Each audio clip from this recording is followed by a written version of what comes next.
بسم الله الرحمن الرحيم.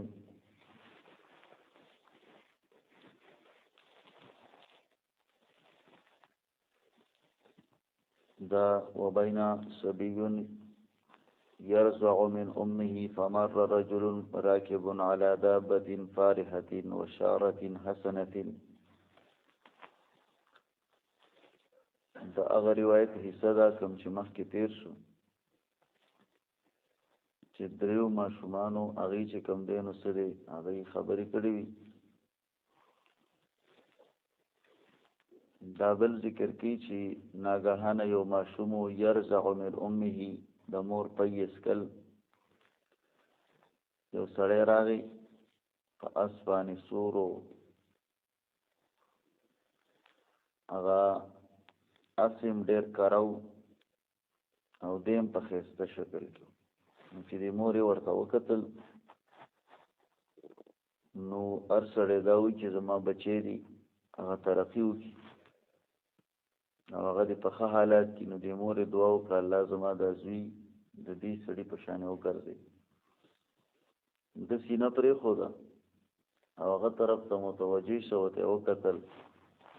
هغه ماشوم ویل الله داسې ما مه ګرځوه.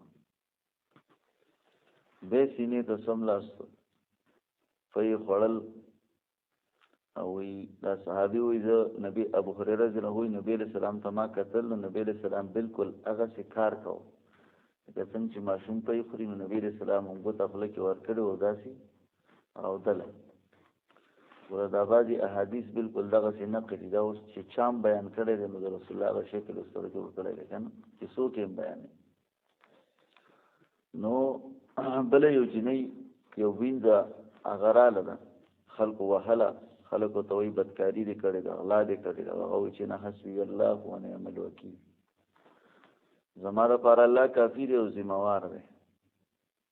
نو چې مور یې ورته وکتل نو هغه وینځه خلکو واله ډبولې او خلکو په الزامات لګول نو وایي زما زوی الله د دې په شانې مه ګرځوه. نو د بیا پی پرېښودل هغه وینځې ته وکتل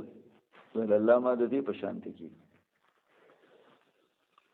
د دې وجې نه بیا چې کوم دی نو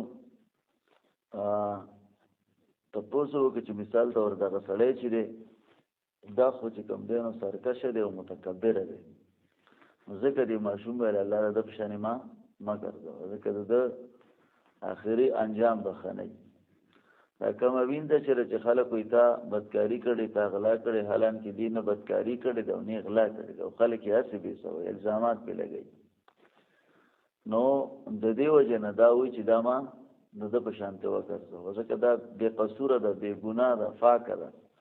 او د هغې باوجود پرې خلک الزامات لګوي. نو دې کې دغه خبره شوه یو خو د ماشوم د خبرو خبره شوه او دویمه خبره دا شوه چې دغه وینځه چې دا پردی نوکره ده غریبه ده خو پاکه ده. بل طرف ته دا بل سړی چې دی نو هغه ښه په ښایسته شکل کې دی ښایسته سورلی ورسره ده خو د هغې باوجود دی متکبره دی تکبر کوي په خپل مال باندې غرور کوي. د دې وجې نه دی ښه نه دی. وبین صبي ناګهانه ماشوم یرزع چې په یې خوړل من امه د مور نه فمر رجل راکب راغی یو سړی سور علی دابة فارحة په یو سورلی باندې فارحة چې هغه ښه هوښیاره وه ښه سورلی وه کاره سورلی وه وشارة حسنة او په ښایسته شکل کې را روانو. فقالت امه نو مور یې ویل چې اللهم اجعل ابني الله وګرځوه زوی زما مثل هذا په شان د دی. فترک الثدي نو د سینه پرېښوده واقبل الیه او متوجه شه هغه طرف ته فنظر الیه ورته ویې کتل فقال وویل د ماشوم اللهم لا تجل مثله الله د ده په شانې ما مه ګرځوه. ثم اقبل على ثديه بیا چې کوم دی نو متوجه شه سینې ته فجعله شروع شي یرتزعو چې په یې خوړل فکأني انظر لکه چې زه ګورم الى رسول الله صلی الله علیه وسلم نبی علیہ السلام ته وهو یحکي او نبی علیہ السلام نقل کو ارتزاعه دغه د پی د خوړلو باصبعه السبابه په دې مسواکۍ ګوته باندې په فيه په خولې کې فجعل نبی علیہ السلام شروع یمسها چې دغه ګوتې چې کوم دی نو هغې چوفله خوړله که نه دقسې ماشوم وی پی خوړله وقال دی ومروا بجاریه دال یو زنا یو وینځه او دی وهله ويقولون ورتویل زنیتی بدکاری دی کړي د سرق د اغلال کړي د وهیه تقول وغیول چې حسبی الله ونعم الوکیل کافی دی زما د پاره الله خو استزموار دی فقالت امه نموري ويل اللهم لا تجعل ابني مثل الله مگر زوجي زما بشان دی فترك الرضوع عن في خضر ونظر اليه وتويكتل فقال اللهم اجعل مثل الله مدري بشان ته وګرځه په هنالک ردی دغه ځای کې تراجع الحديث دوانو حدیث اگر وګرځاو فقالت نو دې زنانل چې مر رجل حسن الهيئه راغه یو سړی خسته شکل ولا فقلت اللهم اجعلني ابني مثله یا الله زما زوی دې په شان وګرځي نو فقلت ته چې تم الله ما دې مکوا دی زنانه دی ماشوم ته بیا دا خبره وکړه کنه چې ما دې سړی بارکه دعا وکړه نو دا چې دا سم کوا ومر بهذه الامه دی وینځ باندې راتلو پلیشو وهم يضربون او دی وهلا او دی وته چې بدکاری دی کړي د اولاد کړي د فقلت ما وی چې اللهم لا تجل ابني مثل الله زما زوی دې په شان مگر زوا نو ته وی چې الله ما دې په شان وګرځاو دا ولی نو قال دی ماشوم ویل ان ذلك الرجل ذا سړی چې کان جبارا دا سرکش دی